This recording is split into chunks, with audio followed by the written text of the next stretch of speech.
नमस्कार, मैं प्राध्यापक डॉक्टर राजेंद्र देशपांडे आप सबका आयुर्वेद एकेडमी में सहर्ष स्वागत करता हूं। आज की आयुर्वेदिक दवा है बाळंत काढ़ा नंबर 1। सांडू कंपनी का ऊपर देख रहे हैं आप, और पास वाले चित्र में जो एक क्या बोलते हैं पोस्ट डिलीवरी, मतलब डिलीवरी के बाद की जो लेडी और उसका बच्चा देख रहे हैं आप। तो ये बाळंत का शब्द जो है ना, बाळंत बाळंत का मतलब होता है डिलीवरी, ठीक है ना। प्रसव जब हो जाती है तो प्रसव हो जाने के बाद, प्रसूति हो जाने के बाद का जो पीरियड है, उसके लिए आयुर्वेद ने ये 3 प्रकार के काढ़े बताए हैं। डिकॉक्शन या कषाय बोलते हैं, काढ़ा बोलते हैं, सभी एक ही है। बाळंत काढ़ा नंबर 1, उसके बाद एक दवा है बाळंत काढ़ा नंबर 2, और एक दवा है उसका नाम है बाळंत काढ़ा नंबर 3। तो क्या आप ध्यान से सुनेंगे कि प्रसूति के बाद ये डिपेंड्स ऑन द पीरियड, कौन सी प्रसूति के बाद कौन से दिन चल रहे हैं और कब आप ये काढ़ा ले रहे हैं, है ना। तो मैं बताने वाला हूँ कि बाळंत काढ़ा नंबर 1 में क्या है, बाळंत काढ़ा नंबर 2 में क्या है, और बाळंत काढ़ा नंबर 3। ये अलग अलग वीडियो मैं बना रहा हूँ। वक्त के ज़्यादा टाइम लेने की बजाय छोटे छोटा वीडियो हम बनाते जाएंगे। तो पहले हम डिस्कस करते हैं बाळंत काढ़ा नंबर 1 वाली चीज़, ठीक है। तो बाळंत का मतलब क्या हो गया, प्रसूति, डिलीवरी। तो डिलीवरी के पश्चात स्त्रियों के लिए एक बहुत ही बेहतरीन ये दवा है बाळंत काढ़ा नंबर 1। आपको वो प्रेगनेंसी के बाद देनी है, ठीक है। उसमें घटक द्रव्य है दशमूल, जिसको हम 10 रूट्स बोलते हैं ना। रूट, मूल का मतलब है झाड़ के जो मूल होते हैं, रूट्स। तो ये 10 प्रकार की मेडिसिनल हर्ब्स है, जैसे बृहत पंचमूल और लघु पंचमूल। जैसे कि उसके नाम है बिल्व, अग्निमंथ, शोन्नाक, पाटला, टेंटू। जो स्टूडेंट्स है जो लिखना चाहते हैं वो लिख लीजिए, बिल्व, अग्निमंथ, शोन्नाक, पाटला और टेंटू, ठीक है। बृहत पंचमूल हो गए। और लघु पंचमूल कौन से हैं, लिखते जाइए आप, शालीपर्णी, पृष्णिपर्णी, बृहति, कंटकारी और गोक्षुर। हाँ, तो बृहत पंचमूल, लघु पंचमूल, कुल मिला के क्या हो गए, 10 हो गए, दशमूल हो गया। ये दशमूल उत्कृष्ट वात को काबू लाने वाली, वात को बैलेंस करने वाली ये दवा है। आप तो जानते हैं आयुर्वेद में क्या होता है, वात पित्त कफ बायो एनर्जीज हैं। वात का कार्य होता है पूरे शरीर की हलचल प्राकृत रखना, बाहर वाली या अंदर वाली, मतलब रेस्पिरेशन हो, कार्डियक रिदम हो, जो इंटेस्टिनल पेरिस्टाल्टिक मूवमेंट्स हो, मस्कुलोस्केलेटल जोड़ों की मसल्स की जो हलचल है, सब ये वात के ऊपर डिपेंड होती है। पित्त है पचन व्यापार के लिए, और कफ है हमारी पोषण करने के लिए, ठीक है, स्टेबिलिटी देने के लिए। तो ये बाळंत काढ़ा में सबसे बढ़िया, सबसे महत्वपूर्ण दवा कौन सी है, दशमूल। उसके साथ साथ धायटी के फूल है, मुनक्का मनुका रेसिन्स है, गुड़ है, जैगरी, पिंपड़ी है, कोष्ठ है, जटामांसी है और नागरमोथा है, ठीक है। तो ये अलग अलग कल्प है बाजार में मिलने वाली मेडिसिनल दवा। बाळंत काढ़ा नंबर 1, बाळंत काढ़ा नंबर 2, बाळंत काढ़ा नंबर 3। इसमें से बाळंत काढ़ा नंबर 1 जो है वो प्रसूति के बाद पहले सिर्फ 10 दिनों में ही इस्तेमाल करने वाली दवा है, ठीक है। तो 10 दिन के बाद 1 महीने तक जो इस्तेमाल करेंगे वो बाळंत काढ़ा नंबर 2 हो जाएगा। और 1 महीने के बाद अगले 3 महीने तक जो इस्तेमाल किया जाएगा उसका नाम है बाळंत काढ़ा नंबर 3। हाँ, मेरे को पता है बहुत सारे लोग बोल, सर सर सर धीरे से फिर एक बार बोलिए ना। लिख दीजिए, लिख दीजिए, बाळंत काढ़ा नंबर 1 प्रसूति के पश्चात सिर्फ 10 दिन के लिए।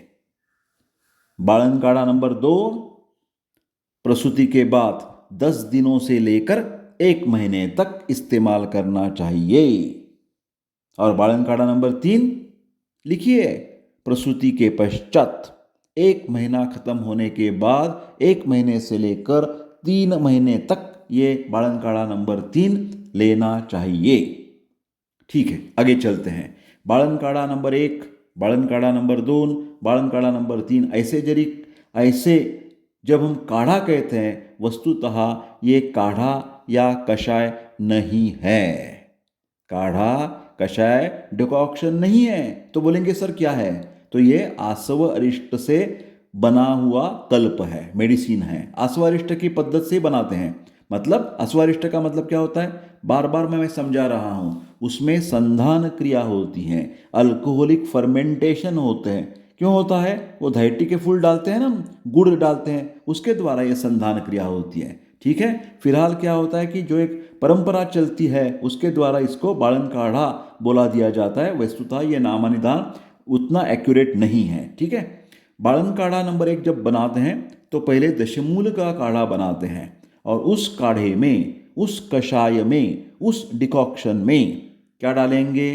धायटी के फूल डालेंगे, मनु का रेसिन्स डालेंगे, गुड़ जैगरी डालेंगे और इसके साथ साथ पिंपड़ी, नागरमोथा, जटामांसी, कोष्ठ, इनकी पाउडर्स, इनकी चूर्ण भी मिला के संधान क्रिया बनाएगी और संधान क्रिया के द्वारा अरिष्ट बना दिया जाएगा। अभी इसका उपयोग क्या है? प्रसूति के समय माता को बहुत वेदना होती है, लेबर पेन्स बोलते हैं ना, बहुत थकान महसूस होती है और प्रसूति के समय रक्तस्राव भी होता है। उस सब के कारण वो जो लेडी है, वो जो स्त्री है, उसको बहुत थकान महसूस होती है और उसके द्वारा ये धातुक्षय होने के कारण वात प्रकोप हो जाता है और वात प्रकोप होने के कारण पूरे बदन में दर्द होता है।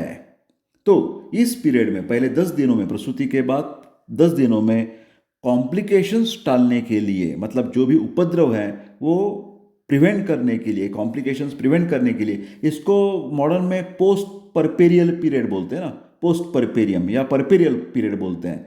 मतलब एएनसी होता है वैसे पीएनसी मतलब पोस्ट नेटल केयर बोलते हैं। तो इस पीरियड में बहुत इन्फेक्शन होने के चांसेस होते हैं और भी कुछ कॉम्प्लिकेशन होने के चांसेस होते हैं, तो उसको प्रिवेंट करना है। तो इसी के लिए, मतलब इस काल में जो वात प्रकोप होने वाला है, होता है और उसके वजह से जो लक्षण पाए जाते हैं, इसके लिए दशमूल से बनाए हुआ बालन काढ़ा नंबर 1 का उपयोग निश्चित रूप से होता है और उससे फायदा भी मिलता है। दशमूल एक औषधि द्रव्य उत्कृष्ट वातशामक है। फिलहाल उसमें दशमूल के अलावा पिंपड़ी, जटामांसी, कोष्ठ, नागरमोथा, ये जो घटक द्रव्य हैं वो वातनाशन के कार्य अधिक बेहतर बनाते हैं। इसीलिए बालन काढ़ा नंबर 1 उत्कृष्ट वातनाशक कल्प है। अभी देखिए, प्रेगनेंसी के दौरान गरोदर अवस्था में गर्भाशय मतलब यूटेरस का जो आकार है वो बढ़ता है और ये जो बढ़ा हुआ जो आकार है, उसका साइज एंड शेप है, वो प्रसूति के पश्चात फिलहाल एक नॉर्मल पूर्ववत होना आवश्यक है। तो ये जो इन्वोल्यूशन ऑफ यूटेरस जिसको बोलते हैं, ये गर्भाशय का आकार पूर्ववत लाने के लिए बालन काढ़ा नंबर 1 बहुत ही फायदेमंद है। इसमें जो कोष्ठ है, वनस्पति है, नागरमोथा, पिंपड़ी, ये घटक द्रव्य गर्भाशय संकोचक है। गर्भाशय का मतलब यूटेरस, संकोचक, इन्वोल्यूशन कर देगा। अभी देखिए, प्रसूति के बाद स्तन्य उत्पत्ति होती है, ब्रेस्ट मिल्क। तो ये जो स्तन्य है, स्तन्य ब्रेस्ट मिल्क जो है, वो अधिक उत्पन्न होने के लिए बालन काढ़ा नंबर 1 में जो नागरमोथा नाम की जो दवा है या वनस्पति है, वो बहुत ही सहायकारी होती है। तो सारांश रूप से हम ऐसे कह सकते हैं कि प्रसूति के पश्चात तुरंत 10 दिन तक बालन काढ़ा नंबर 1 का इस्तेमाल हर एक स्त्री ने करना चाहिए। उनके जो रिश्तेदार है, माता पिता है या कुछ laws mother, father and mother है, सासू ससुर हैं, उन सब लोगों ने उस स्त्री को प्रसूति के बाद ये बालन काढ़ा नंबर 1 देने की बहुत ज़रूरत है। 2 से 4 चम्मच दिन भर में 2 बार खाना खाने के बाद में समभाग पानी के साथ आप ये दे सकते हैं। मेरे ये सब जो वीडियोस मैं बनाता हूँ आयुर्वेद के बारे में, वो अच्छा लगते हैं तो आप ज़रूर ये लाइक, सब्सक्राइब और शेयर कर दीजिए और मेरा जो यूट्यूब चैनल है उसको भी जोर से सपोर्ट कर दीजिए। मैं आपको सबको धन्यवाद देके अगले मिलते हैं अगले वीडियो में। धन्यवाद।